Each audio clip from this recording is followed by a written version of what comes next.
Já entrou no processo de adoção, porque a gente sabia que era um processo muito longo no Brasil. Seus filhos são seu maior patrimônio, sempre foram. Sonho não tem prazo de validade. Não fiquem procurando agentes externos para vocês serem apaixonados pela vida. Tenham que ter orgulho do que eu faço. Fala pessoal, bom dia. Bom, hoje aqui acho que a presença da nossa convidada dispensa apresentação, mas né, como é padrão eu vou falar aqui um pouquinho da Paty Falcão, que é assessora da BP. Eu prometi que eu não ia chorar na leitura da introdução, mas todo mundo me conhece, sou o cara que chora na inauguração do Carrefour, então vamos lá. Assessora de investimentos bem sucedido, com perfil muito técnico, Paty Falcão sempre lidou bem com as questões racionais. Do lado emocional, a vontade de ser mãe ganhou espaço ao longo de mais de uma década na sua cabeça e no seu coração. Depois de diversas tentativas de inseminação artificial, que eu sei que foram 10, Fertilizações. ela e o marido enfrentaram uma gravidez interrompida. E com certeza o trauma os fez mudar de rota. Decidiram partir então para adoção em barriga de aluguel. Hoje, com 3 filhos nos braços, ela vai contar como foi buscar a Gabi no meio da guerra da Ucrânia, poucos dias depois da chegada da Beatriz e do Matheus, que foram adotados na Bahia. Bom, Paty, Vamos nós. Queria que você contasse um pouquinho da sua história. Eu vou pular a parte da BP, a BP eu vou deixar mais pra frente, mas essa parte de ser mãe, de ir atrás, querendo ou não conquistar as crianças, né? Porque foram 10 inseminações artificiais, adoção, processo de adoção. Então eu queria que você contasse de fato como foi todo esse processo. E querendo ou não, você para mim é um exemplo de superação em todos os sentidos por 10 vezes inseminada. Então a vontade de ser mãe realmente você queria muito. Conta um pouquinho toda a tua história. Vou dar um passinho atrás antes da fertilização.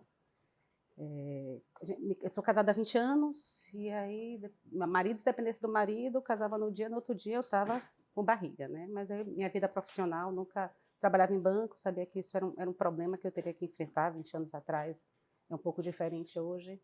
Mas enfim, passado ali 4, 5 anos de casado, eu disse, não, vamos tentar. E aí fizemos, por enquanto, os beijos normais, né? O papai e mamãe, não sei o quê, enfim, mas nada acontecia, procuramos, aí fizemos, na verdade, 3 inseminações, não deu certo, aí passa para uma história de coito programado, que seriam mais 3 tentativas, e a pior opção possível, que é mede lá a temperatura, se está tudo ok, vai, faz a relação, então a gente desistiu disso, e aí partimos para a fertilização in vitro, e aí foram 10, sendo 9 em Salvador, e aí a última, meu marido, não, vamos procurar o melhor centro no Brasil, e era no Albert Einstein, em São Paulo, a gente foi para lá, eu fiquei 3 meses, fiquei hospitalizada, porque o médico disse que seria uma gravidez de risco, que eu teria de ficar os 9 meses em repouso. Eu aceitei.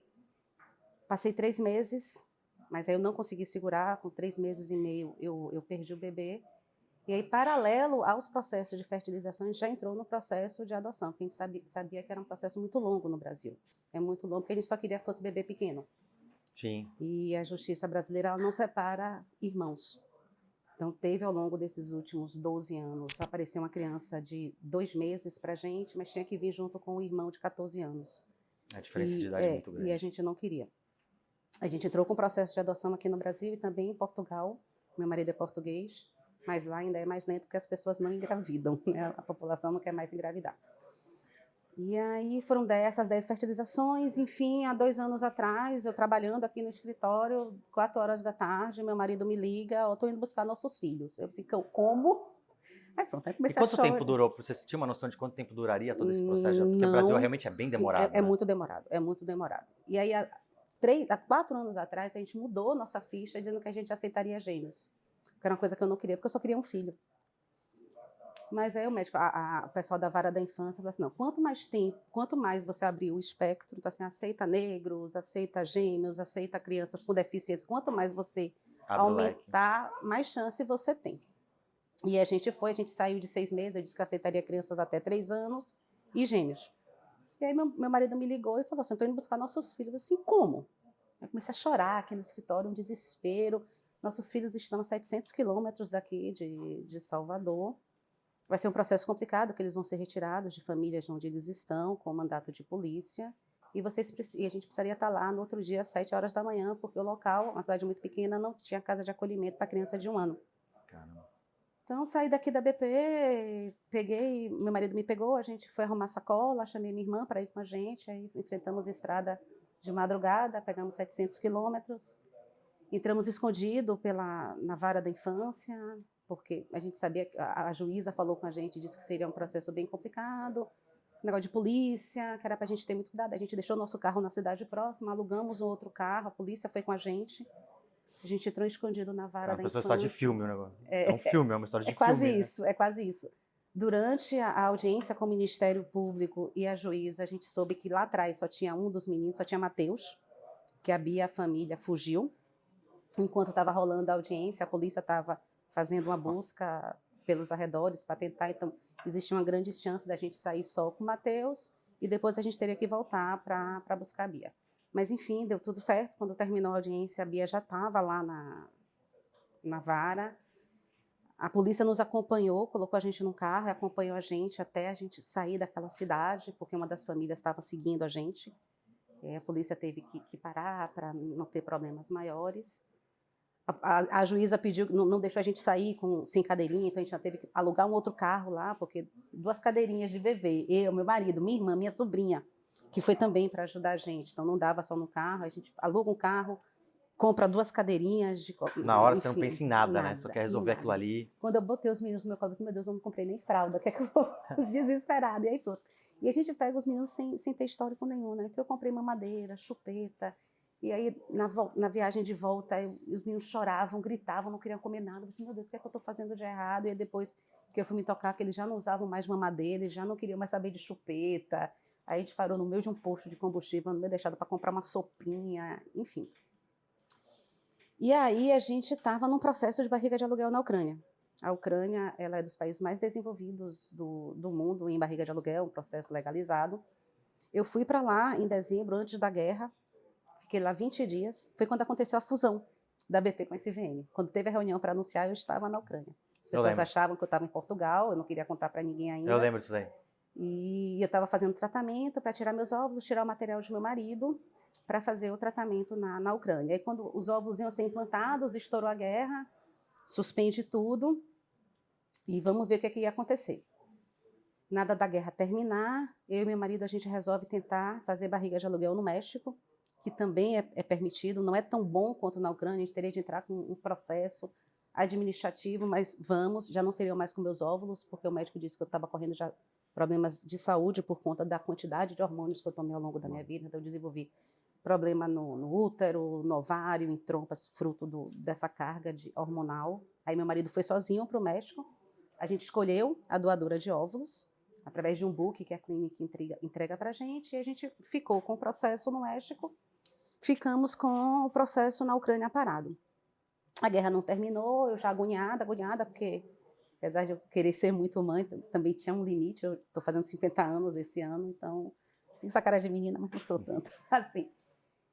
E aí a gente pediu que mesmo durante a guerra continuasse o tratamento. Eu já tinha mantido contato com algumas famílias, vamos. Quando eu estou com Bia e Matheus no colo, no dia 26 de junho de 2023, os óvulos seriam implantados no dia 28. Estava na estrada, já tínhamos feito a audiência, já estava com a guarda provisória, vamos ligar para a Ucrânia. Esquece, aborta todo o processo da barriga de aluguel, porque eu já sou mãe. Quando a gente liga, a diretora médica fala assim, Patrícia, desculpa a gente não ter se comunicado com você, teve bombardeio ontem aqui em Kiev, a gente ficou sem comunicação, mas o útero da barriga desenvolveu muito e a gente implantou os óvulos ontem. E aí bateu aquele desespero, assim, meu Deus do céu, a gente implantou 2 óvulos lá. Eu disse, não, 4 filhos, eu só quero um, não sei o quê, aquele desespero geral. Eu disse, minha Nossa Senhora, e agora? Torço para dar certo, torço para não dar certo essa gravidez, enfim. Passado ali 20, 30 dias, a gente soube que ela estava grávida, esperamos mais um pouquinho para saber se era só uma bebê, marido querendo seriam 2 meninas, queria, torcendo que fosse gêmeas. Você tá louco? Mas assim, eu já sou maluca por natureza, com 4, assim. Enfim, mas veio Gabi nasceu prematura, nasceu dia 27, ia ser dia 20 de março, a gente estava com viagem comprada, porque para chegar na Ucrânia em guerra é muito complicado. A gente pensou em antecipar, mas os médicos disseram que não. Eu fiquei sabendo que até quando você estava no hospital lá, parece que tocou uma sirene, você achou que era no hospital, não, programar para onde se esconder.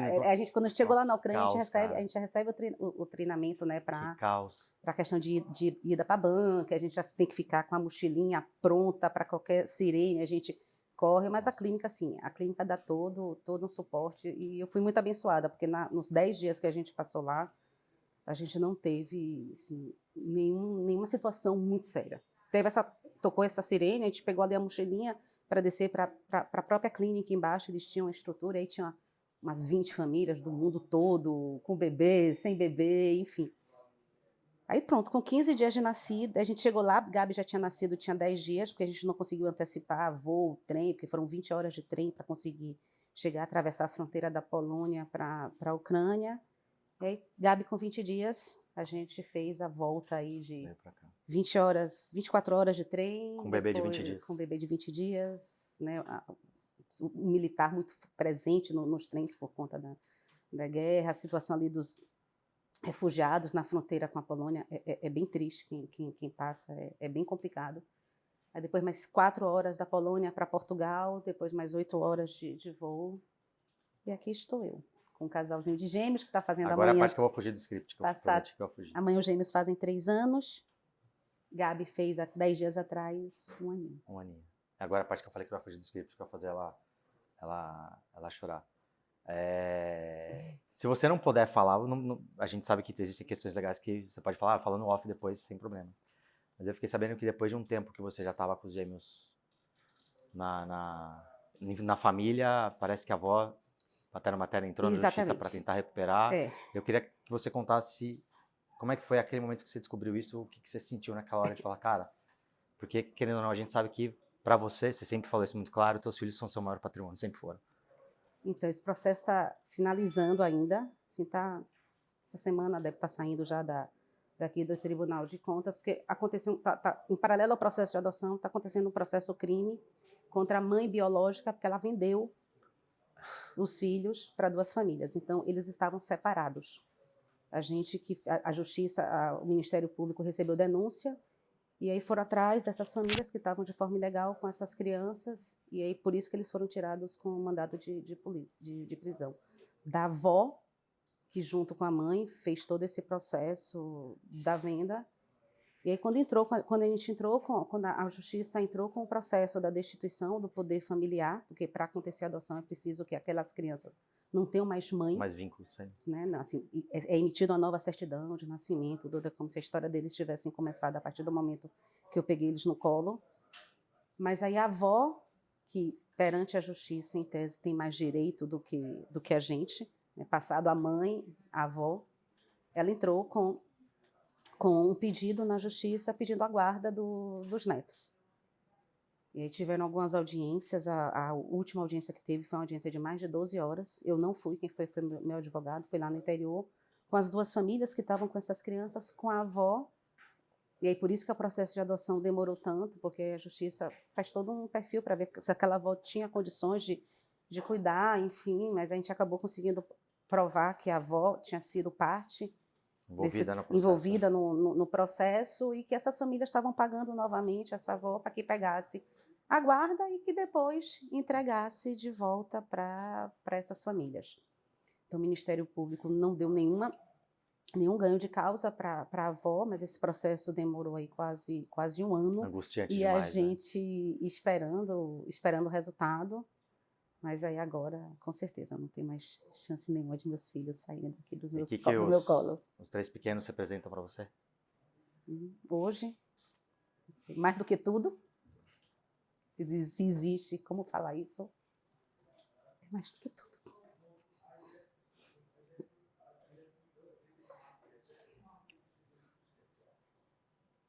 A gente que tem filho, a gente sabe, né? Daqui uns anos você pode mostrar o vídeo para eles. Bom, vamos voltar, né? Que eu falei que eu choro em qualquer coisa. Vamos sair um pouquinho então dessa parte, né? Porque senão a gente vai ficar gaguejando aqui, a gente não vai conseguir falar. Eu queria entrar um pouquinho como é que foi essa história de entrada na BP, né? O porquê a BP, na verdade, né? Da onde surgiu, por que você escolheu a BP, onde você trabalhava antes, como é que foi essa história de mercado? A BP foi um acaso. Eu trabalhei 13 anos no Itaú, na área empresa, na área de crédito. Chegou um momento que acho que passa pela cabeça de muita gente, né, de querer empreender, de não bater mais ponto. Eu estava muito triste. Cansa um pouco, né? Eu tinha acabado de ganhar um prêmio, inclusive, do Itaú, tinha viajado para a Europa, cruzeiro, com o marido, enfim. E aí eu pedi que minha passagem, em vez de vir para Salvador, fosse para São Paulo. E aí eu pedi o desligamento do banco, sem ter nada para fazer, mas não estava feliz. Assim, vou empreender, vai dar certo, não sei. Resolvi com meu marido montar um restaurante.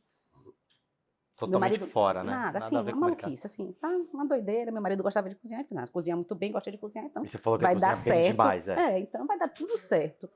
Enfim, meu marido estava na época trabalhando numa empresa que a Petrobras acabou comprando e meu marido não podia continuar, porque só podia ser concursado, e meu marido não pode fazer concurso para a Petrobras, porque ele não tem cidadania brasileira.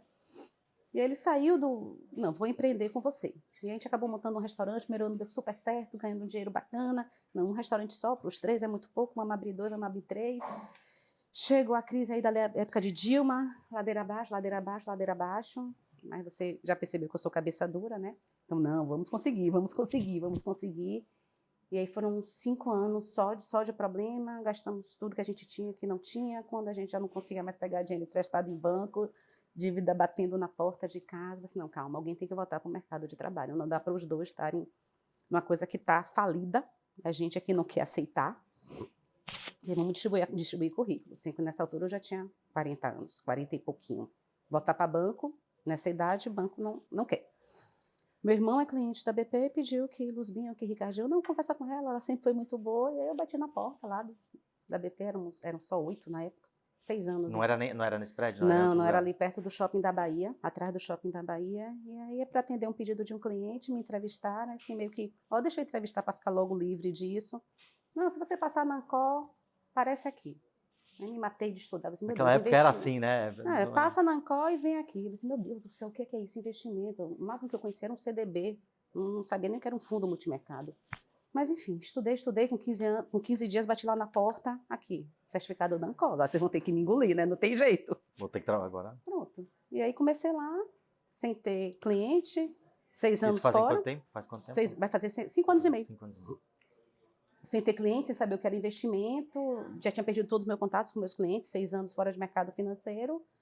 Aí pronto, vamos pedir ajuda, não sou de família rica, amigo tudo bolacha quebrada. Meu irmão indicava para a assessora dele aqui, os amigos dele, mas começou a me indicar alguns amigos. Pronto, aí o primeiro cliente agarrei com minha tábua de salvação, assim, você vai ser meu Deus. E aí pronto, aí fiz todo o trabalho aí de prospecção, de ir para a rua, de me associar em tudo quanto era sindicato, associação comercial, saía dando tiro em tudo quanto era direção, para construir a carteira que eu tenho hoje. E sou muito feliz hoje, muito feliz com minha vida profissional, enquanto assessora, enquanto líder, enquanto mãe. Esposa precisa melhorar um pouquinho, né? Porque falta tempo. Aí o marido fica tem que pegar um papo com ele, igual ontem que a gente foi lá, que a gente conheceu o marido da doutora Ana, pegar a visão dele, na verdade. Assim, eu acho que ele é orgulhoso da esposa que tem. Acho. E a tua rotina hoje? Porque a gente sabe, eu tenho dois filhos, um já é mais velho. Se minha esposa trabalhasse, seria uma rotina bem mais complexa. Como é que é a rotina de vocês hoje para dois de 3 anos e uma de 1 ano? Eu tenho uma empresa de babá, praticamente, né? Assim, porque o marido... e junto a PJ, isso, né? o marido aceitou uma proposta para trabalhar no interior. Então, ele vai segunda de manhã cedo, normalmente volta só na sexta de noite. De vez em quando ele consegue vir numa terça à noite para dormir aqui uma noitezinha com os meninos. 5h30 da manhã o sino toca lá em casa, eu já boto o som nas alturas para já ir pegando pressão com a meninada, tocando o mundo bita, galinha pintadinha, 5h30 da manhã.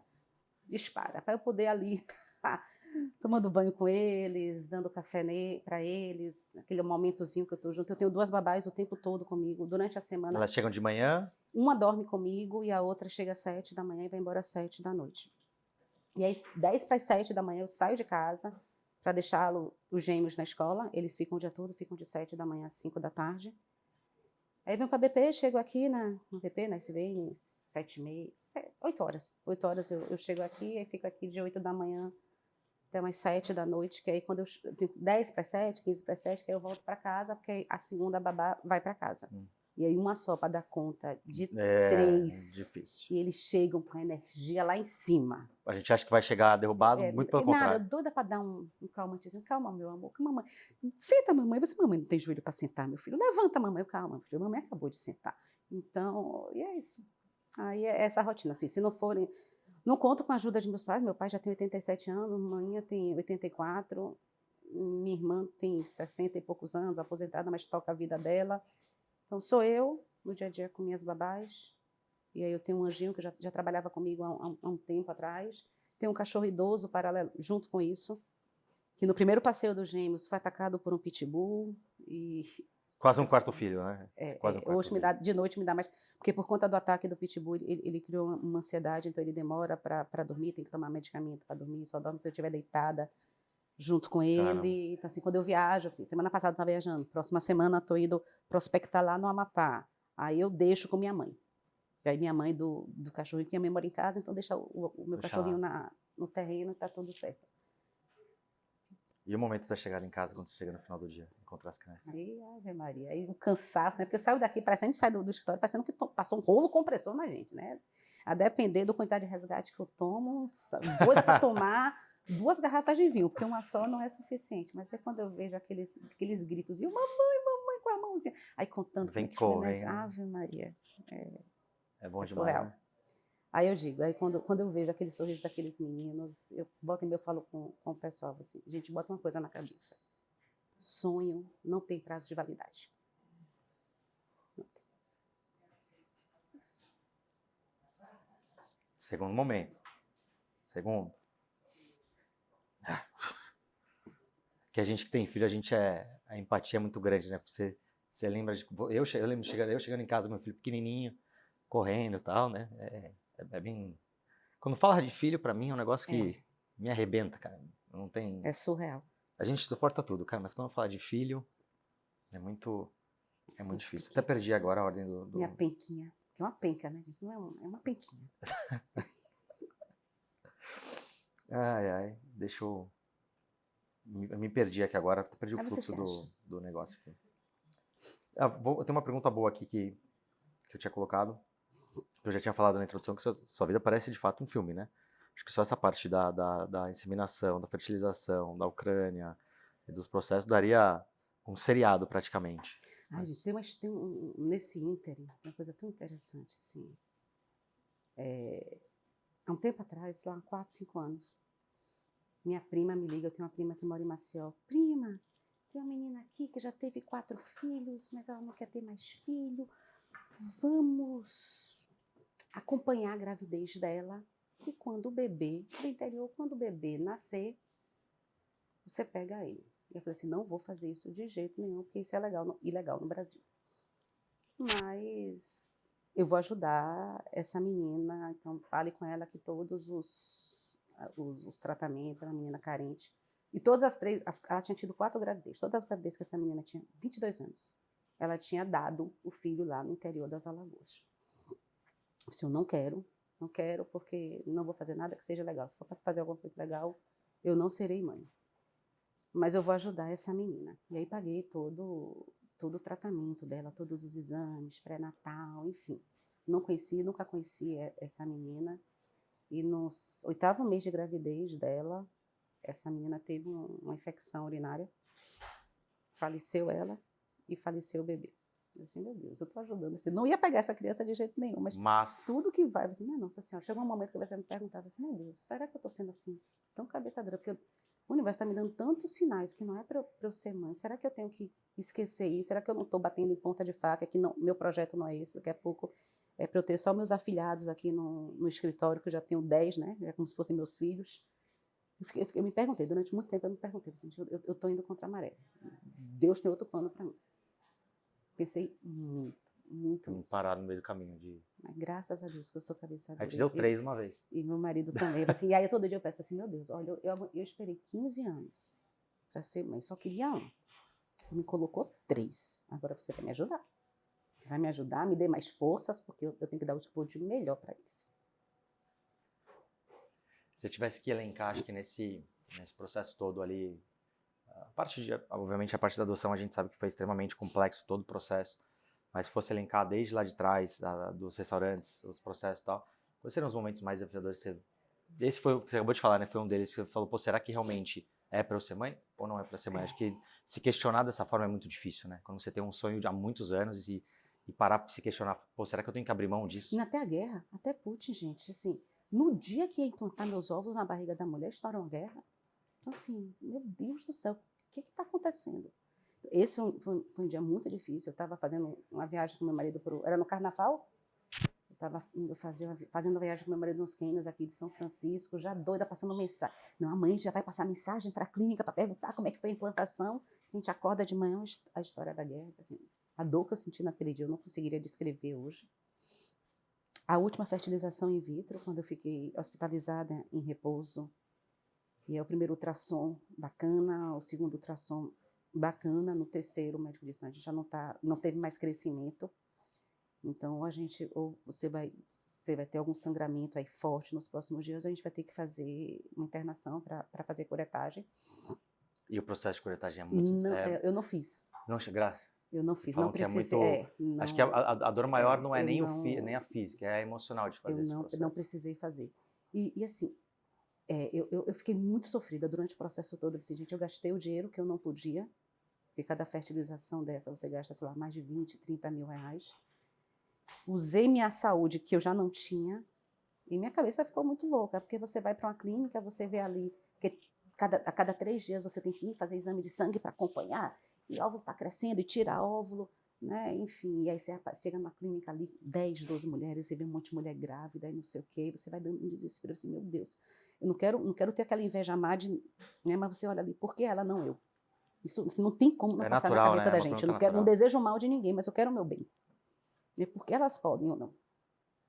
Então, o processo todo, cada vez que eu ia na clínica, aí que dizia, não, você não engravidou. Cada vez que eu ia na clínica, você não engravidou. E é sempre um processo de inovação de esperança, né? Você sempre vai na esperança de, será que é dessa vez? E aí vamos de novo, vamos de novo. As 2 últimas, inclusive, eu tive que assinar termo de consentimento, porque os médicos disseram que eu já não deveria mais tomar os hormônios que eu tomei. Você estava com quantos anos nesses últimos 2 tentativas? 50... 40... Uns 43, 44. Você teve o último, que foi da Ucrânia, mas esse eu não vou contar, mas a última fertilização de implantação mesmo, eu tinha 40 anos. 42. Foi a última. Já é uma idade para gravidez, já é super arriscada. Exatamente, mas foi muito hormônio que eu tomei. Muito hormônio. A gente está aqui hoje com 3. Estou viva e cheia de energia. Vendo energia para muito menino aí, viu? Exatamente, daqui da BP a gente sabe que a Paty é... cara de cansado, vai assim, olha, quem não bater meta, quem chegar cansado, vai ficar 3 dias comigo, para o sino tocar 5h30 e levar até 9 horas da noite. Eu falei de a questão de mulheres assessoras, né, que têm filhos e tal, que para a gente é muito mais fácil, para o homem é muito mais fácil. Né? A dependência de um filho para o homem é muito mais fácil. Né? E a gente vê que você, processo de adoção, a barriga de aluguel, com 3, cara, dá conta de tudo, tá sempre com energia, tá? A semana passada a gente foi viajar junto, era a primeira a chegar no café da manhã, a última a ir embora, o dia inteiro animado, então assim, é difícil a gente ver alguém na sua posição com tanta energia para fazer as coisas, né? Geralmente o cansaço bate, mas você tá sempre ali. E para mim, assim, eu falo que na empresa, na SVN, hoje eu tenho vários exemplos de pessoas que, cara, para mim são admiráveis, né? E você com certeza é uma delas. Eu lembro que ano passado, quando teve lá do G15, que no final eu passei, eu fiquei assim, eu queria muito que a Paty ganhasse. Mas eu ficar em segundo, tendo você como primeira, como se fosse o primeiro lugar para mim, né? Assim. Porque eu lembro quando você mandou foto, saiu meu processo, tipo, a animação que você tava com as crianças, eu falei, ia ser uma coroação. Com certeza. Ia ser um ano que ia coroar a sua... Mas foi muito legal, assim, acompanhar um pouco desse processo, a sua animação. Eu lembro que você mandou mensagem, falou, pô, Zana, saiu, cara, tô com os 2 aqui. Como eu falei, como assim? E foi do nada, né? Foi assim... Do 0 aos 3. Agora você tá falando esse negócio de energia e de motivação, assim, uma outra coisa que eu falo muito eu já tinha essa energia. Por mais que meus filhos sejam hoje tudo na minha vida, mas a paixão, a minha energia, primeiro começa em mim. Então, assim, eu falo muito com os meninos, assim, galera, não fiquem procurando agentes externos para vocês serem apaixonados pela vida. Exatamente. tá em sua volta, ambiente de trabalho, amigo, filho, é uma delícia. Mas o tesão, o amor, a energia para você fazer seja lá o que você fizer, faça bem feito. Assim, a vida é muito, muito curta para ser pequena. Exatamente. Então a gente tem que transformar nossas vidas numa coisa grandiosa. Então não está gostando do que faz, vai embora. Muda, troca, exato. Não gosta da vizinhança? Mude de vizinhança. Agora, não espere que o ambiente externo, que as pessoas te tragam propósito para sua vida. Se você não tiver isso dentro, Exatamente. nada... A grama do vizinho vai ser sempre mais verde. Cada um tem a sua motivação, né? A minha foi meus filhos lá atrás. O Luca foi o grande motivador para os primeiros já 3, 4 anos de carreira como assessor, porque a gente quer dar tudo e mais um pouco, né? Você quer dar tudo, não é tudo que você não teve, mas você quer, assim, abrir o leque e falar, ó, o mundo é esse, né? Então a gente... E as motivações, os propósitos vão mudando ao longo do tempo, da sua idade, da sua vivência. Então, antes, assim, chegou um momento que eu não sabia realmente se eu ia ser mãe, se eu não ia. Cada 6 meses eu ligava para porra lá da vara da infância. Qual é a minha colocação? Eu estava lá em 300, em 400. Assim, meu Deus do céu, isso não vai acabar nunca. Então eu tinha que buscar, assim, beleza, eu não vou ser mãe. E aí? O que é que eu quero da minha vida? Eu vou ser uma triste pro resto da vida? Não vou. Assim, eu vou construir alguma coisa bonita. Eu tenho que ter orgulho do que eu faço. Se vai ser para meus filhos, se vai ser para meu marido, se vai ser para meus pais, pode ser para mim mesma. A gente tem que acordar de manhã achando que o dia vai ser maravilhoso. Senão a gente não sai da cama. A gente tem que achar que o dia de hoje foi melhor que o de ontem, que vai ser pior do que o de amanhã. E eu acho que é isso que move o ser humano. Agora, quando vem os filhos para coroar, é mais do que eu merecia. E o que... Geralmente no processo tradicional, a gente se torna pai, mãe... A mãe até antes, né? A mãe, quando sabe que está grávida, a cabeça já se transforma totalmente, né? O homem, ele demora mais, né? Porque ele não passa por todo esse processo, né? Ele está sempre o externo. Mas eu falei até para a Rose ontem, quando a gente foi no outro podcast, falei, para mim, a Paty, ela se tornou mãe muito antes de ter o filho. Ela era uma mãe sem filhos. E o que a maternidade te trouxe hoje de aprendizado? Quais foram os principais, assim, as principais lições e ensinamentos que todo esse processo e ter os seus filhos hoje te trazem? Então, Zana, eu acho que essa visão de... Isso que você falou é perfeito. Assim, eu já me sentia mãe, eu não sabia onde é que estavam meus filhos. Mas eu já me sentia mãe. Então, essa virada assim, do ser mãe, não... E foi interessante que meu marido, quando a gente foi... Meu marido falou assim, estou indo buscar nossos filhos, que eu fui para casa para arrumar. Calma, Anjo, vamos conversar. Me liga às 4 horas da tarde, a gente tem que pegar a estrada às 6 horas. Calma, tá tudo muito rápido, muito rápido. Tem 15 anos que a gente espera por isso. Eu disse, meu Deus. É verdade. É verdade. É verdade. E aí eu acho que veio para coroar a questão mesmo de propósito, de propósito de vida, de você construir alguma coisa assim. Tem uma coisa muito forte me ligando a esses meninos. Você olha a foto de Bia e de Matheus. Eu ia falar isso agora.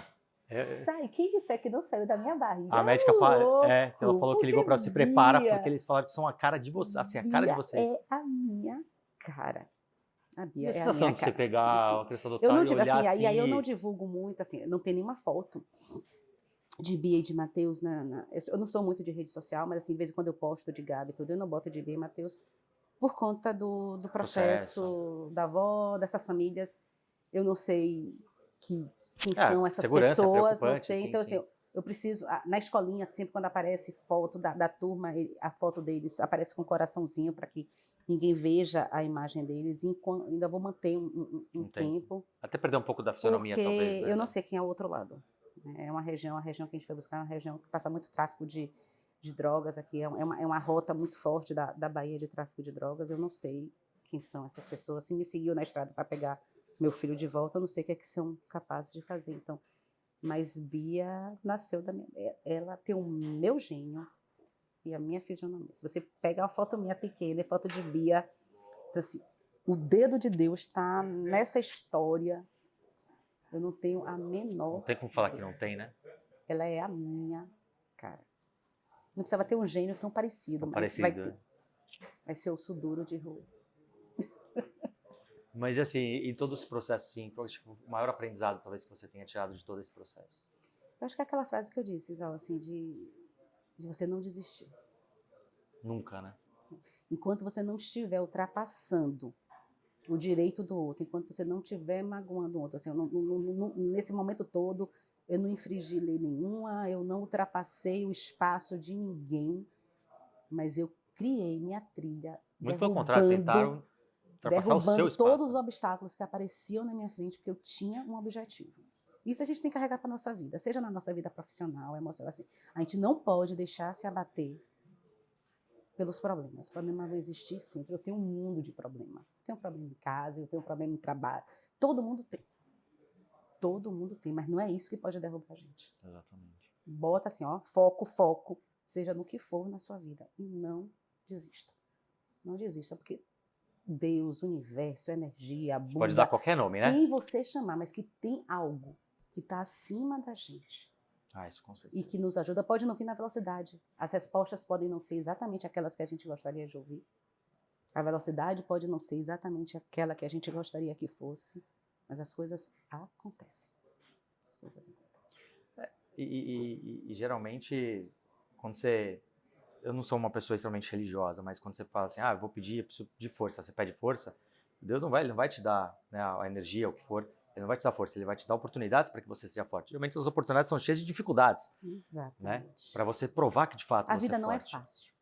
Exato. A vida não é fácil. Assim, a vida é sempre rosa, não, é cheia de espinho. A vida é cheia de espinho. A vida é difícil. Agora, pode ser um difícil prazeroso de você trilhar. E este prazeroso é você que decide. Se você quer acordar todo dia reclamando, você quer sair da cama 5:30 da manhã, ou se você quer dormir mais meia hora, você quer dormir mais 1 hora. Aí, a velocidade do que você quer conquistar, o que você quer conquistar, é você que importa. É você que dita, exatamente. O que a gente não pode é, não, eu quero acordar 10 da manhã, eu vou reclamar da minha vida, quero dormir 5 da tarde, eu quero ter o mesmo resultado do outro. Aí vai se lascar. É assim, difícil. Aí Tudo o caminho tem um pedágio, que você está trilhando, todos os seus desejos vão você ter um não pedágio. vai chegar no mesmo lugar do outro. Isso é historinha para boi dormir, não vai. Então não olhe para o lado e diga, poxa, ele teve sorte. Poxa, por que ele consegue e você não? É isso que a gente tem que ter clareza. Você querer levar sua vida de forma mediana, sem fazer um grande propósito, sem querer se envolver num projeto social, enfim, opção sua. Mas entenda que os resultados serão diferentes de outro que trilha um caminho de uma forma... Se você aceitar, tudo certo. Mas ok para você. Muita gente reclama muito, né? Ok para você. Mas assim, reclamar, a gente só vai para botar a energia para baixo. Exatamente. E a vida é física. Se a gente bota para fora a energia ruim, você vai receber a energia ruim. Não queira do universo amor se você está entregando raiva, chateação, não vai. Exatamente. Então chegue e acorde de bom humor, gente. Acorde feliz.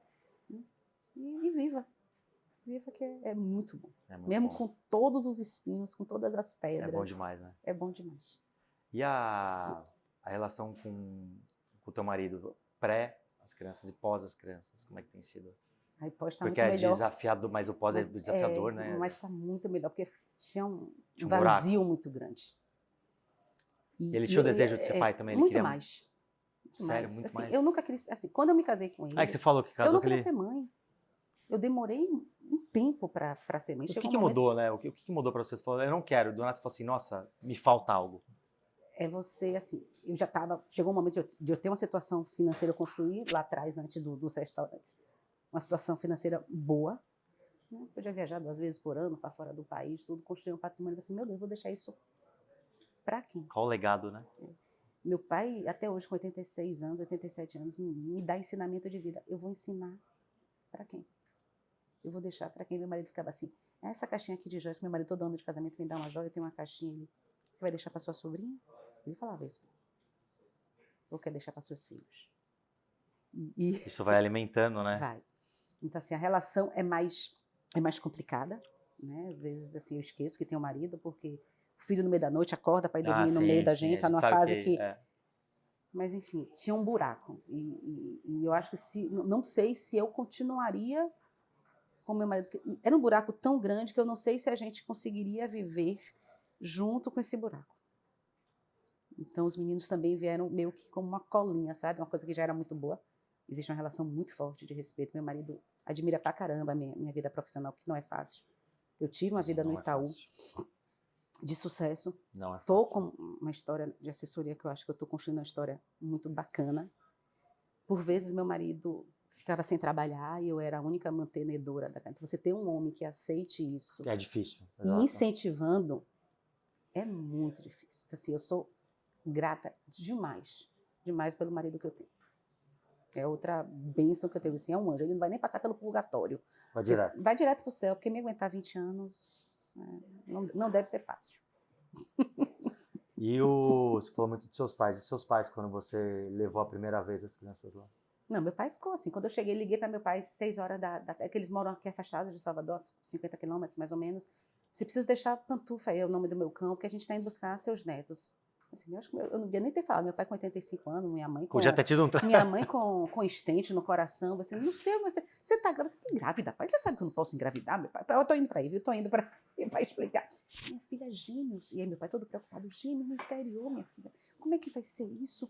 E essa história que a polícia vai chegar, minha filha, esse é o trabalho. E A gente como pai, você vai ver agora, você percebe agora, depois você é assim, pai, pai, né? tô indo, vocês precisam ir para Salvador para abrir a casa, porque eu morava num apartamento que não tinha quarto para eles.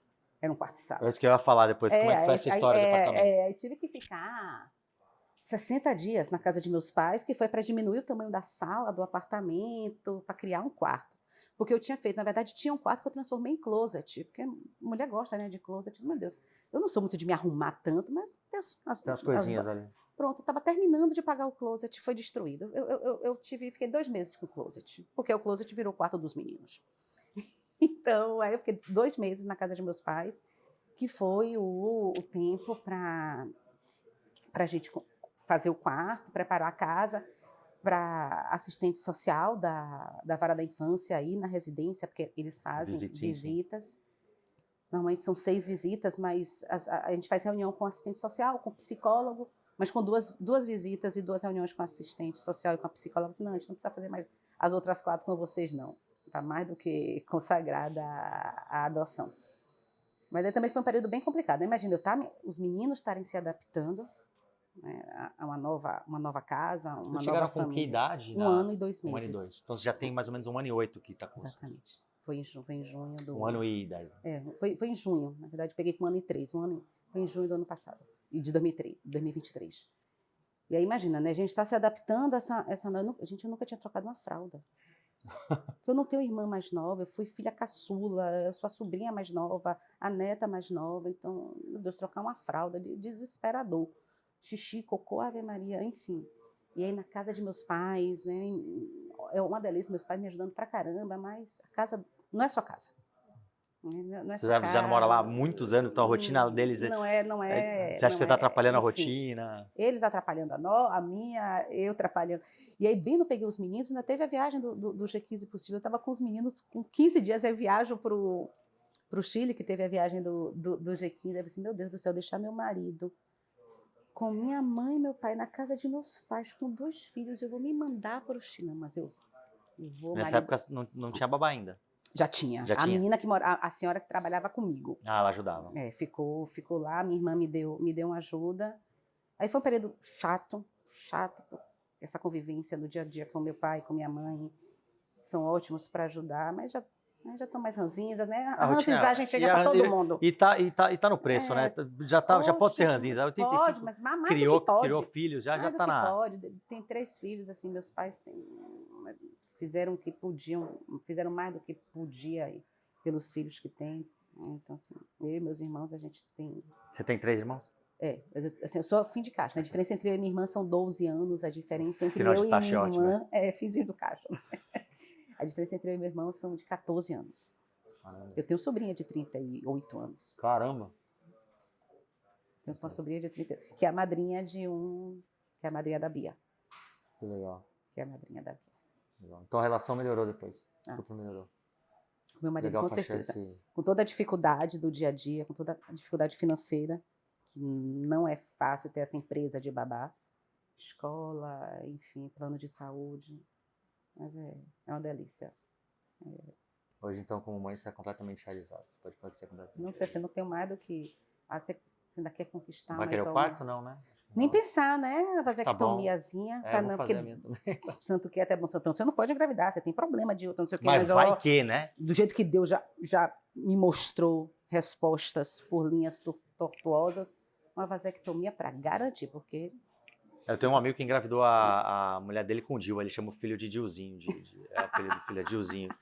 E com o Dil engravidou, pô, tem que, né? não quero nem Não, nem tá pé, então, louco, não, assim, mas Contribuição para o mundo tá feita. tá, eu acho assim, eu quero manter. Se eu conseguir passar essa minha vontade de conquista para meus filhos, continuar fazendo meu trabalho aqui, ajudando no que eu posso esses meninos. Eu sempre acho que eu posso fazer um pouco mais, né? Eu me cobro muito. Mas se eu continuar tendo forças para ajudar ao escritório que apareceu na minha vida no momento mais difícil. Eu sou grata e seria eternamente grata a esse escritório, que me abraçou. Passar o caráter para os meninos, para eles nunca desistirem, correrem atrás dos sonhos. Poder pagar uma educação, não precisa ser a melhor, porque eu não vou conseguir, mas uma educação ok para eles. E continuar trabalhando aqui, assim, conquista mais na minha vida, eu acho que eu não posso pedir para Deus. Não posso. Só quero ter forças para continuar nesse caminho. E vou fugir um pouquinho aqui. Quando você entrou aqui na BP, o Ricardinho e a Luzbinho já estavam aqui. Ricardinho. Foram eles que te abraçaram aqui. Então, assim. Se tivesse que gravar uma mensagem para eles agora, que eles estão lá no fundo. O Luzbinho tá em Maringá, mas o Ricardinho tá lá no... Eu já falei tanto para eles. Se tivesse assim, que gravar uma mensagem para eles de... eu digo assim, eu sou eternamente grata. É assim, e não é financeiro, gente. Há 2 anos atrás eu recebi uma proposta, não era da XP, era de uma outra empresa, não era BTG também, para eu ser a diretora regional e montar o projeto de expansão aqui no Nordeste. Não, Patrícia, a proposta, eu não quero nem saber a proposta financeira. Eu tenho um sentimento de gratidão tão grande pela BP que não vai ser dinheiro que vai me tirar daqui. Eles me abraçaram, me deram espaço. Assim, BP eram 8 assessores, a gente não tinha processos, não tinha nada. Cara, é muito parecido assim, quando eu entrei nesse BN, é exatamente a mesma coisa. E os meninos, sem nem conhecer ainda direito, deixavam eu chegar cheia de ideias. Paty, pode fazer isso, pode fazer aquilo, faça, assim. Confiaram em mim de um jeito, no momento que eu estava assim, meu Deus, tudo tinha dado errado na minha vida profissional. Eu tinha ido pro fundo do poço, financeiramente. Então, assim, não tem preço. Assim, são 2 irmãos que eu tenho. É o mesmo sentimento que eu tenho. 2 irmãos que eu tenho na minha vida. Luzbinho, Ricardinho, Diana, Chamusquinha, que era quem era aqui da BP. E, assim, engoliram no início, mas assim, coisa de logo, poucos dias depois, estavam ali me ajudando. Enfim, é um sentimento de gratidão muito forte. E a forma que eu tenho de retribuir isso é ajudando, é sendo líder, mesmo em muitos momentos achando que eu não sou a líder que eu gostaria de ser, porque falta tempo. Mas é a forma que eu tenho de retribuir ao quão importante a BP foi para minha vida. Eu vi uma frase uma vez que, essa questão de líder, né, que você falou uma frase que muito bacana, que você falou assim, eu acho que eu poderia sempre fazer um pouco mais. E a gente sabe que as grandes pessoas de sucesso, as pessoas que importam numa empresa, numa corporação, elas fazem muito e sempre acham que não estão fazendo muito. E as pessoas que não fazem nada sempre acham que estão fazendo demais. E é isso, a gente percebe isso no seu dia a dia, que você faz, já até brincou de manhã, tô com os meninos aqui, não sei o quê, e fala, puta, eu poderia estar fazendo um pouco mais. E as pessoas de sucesso são assim, as grandes pessoas importantes, elas são assim, né? E os meninos e querendo ou não, você... acho que as pessoas já devem ter te falado isso aqui na empresa, mas você é importante demais para a empresa. A gente é muito grato por você, de coração. É física, é ação e reação. Exatamente. E acho que, dado toda a sua história, né, de tentativa de ser mãe e tudo mais, o que você falaria, eu acho que para quem enfrenta processos parecidos ou assessoras, né, mulheres que veem nisso, querendo ou não, é uma dificuldade, né, os primeiros, já 6 meses, 1 ano de uma assessora que tem, é muito difícil, por causa da rotina, da dependência. Acho que o que você passaria de principal, talvez mensagem, ensinamento, assim, que você enfrentou, que você fala, olha, tem um caminho por aqui. Não desistir. Se em algum momento pensar em desistir, me liguem para eu dar uma Venho para cá passar uma semana do lado da mesa lá. Pra eu dar um gásinho, mas é um pouquinho do que a gente conversou antes, Al, de perseverar. Né? Resiliência. Olha lá a chegada. Eu acho que se tivesse uma Olha a definição de chegada. resiliência adicionada, ia ter que ter tua foto ali no... Olha a chegada, gente. Esquece o quão difícil vai ser o caminho. Mira onde você quer chegar e aí pronto. Vai derrubando o que tiver na frente, desde que você não infrinja as leis, não passe por cima da liberdade, do direito do outro. Mova montanhas. Não desista. A gente não pode desistir do que a gente quer. Não pode. Nunca. Que top. Se eu tivesse desistido lá atrás, não estaria com minha penquinha. Estaria com a sua penquinha, talvez não estaria nem aqui. Exatamente. Né? Bom, Paty, assim, eu sou suspeito para falar o exemplo de assessora, pessoas, para mim você é um ser humano mega iluminado. Mulher, eu acho que dispensa comentários, perdão ao seu marido que vai assistir essa live depois, mas você é um mulherão dentro da empresa, com certeza um dos grandes exemplos que a gente tem dentro da XP, eu acredito. Acho que dentro da própria XP você é uma das pessoas, cara, que eu vejo assim, que mais batalham e vão atrás. Então, eu queria te agradecer o aceite do podcast. Esse podcast interno com essa cozinha aqui de trás é super top, porque a galera aqui mesmo no Ficaram até quietos. escritório... exatamente, realmente só que a gritaria, né? Já me tá agoniada, deve estar se coçando na cadeira. Agradecer por você compartilhar um pouquinho dessa história, querendo ou não, uma história super íntima sua e do seu marido, né? Toda essa dificuldade, você compartilhar com o pessoal da empresa. Eu já conheci um pouquinho, né? Mas foi legal saber É legal, assim, que eu digo, gostoso saber dos percalços e ver onde você está hoje, né? Ver os filhos que você tem, a sua penquinha, que nem você fala. Minha penquinha. Assim, Zau, eu que agradeço, acho que assim, de alguma forma, eu tenho que dar voz à minha história. Com certeza. Algum dia eu vou escrever algum livro, alguma coisa, para justamente dar forças a tantas pessoas, e não só de maternidade, de dificuldades mesmo, da vida que a gente passa e que a gente desiste. Então, eu agradeço muito por vocês me darem essa oportunidade. É isso. Acabamos? Maravilhoso.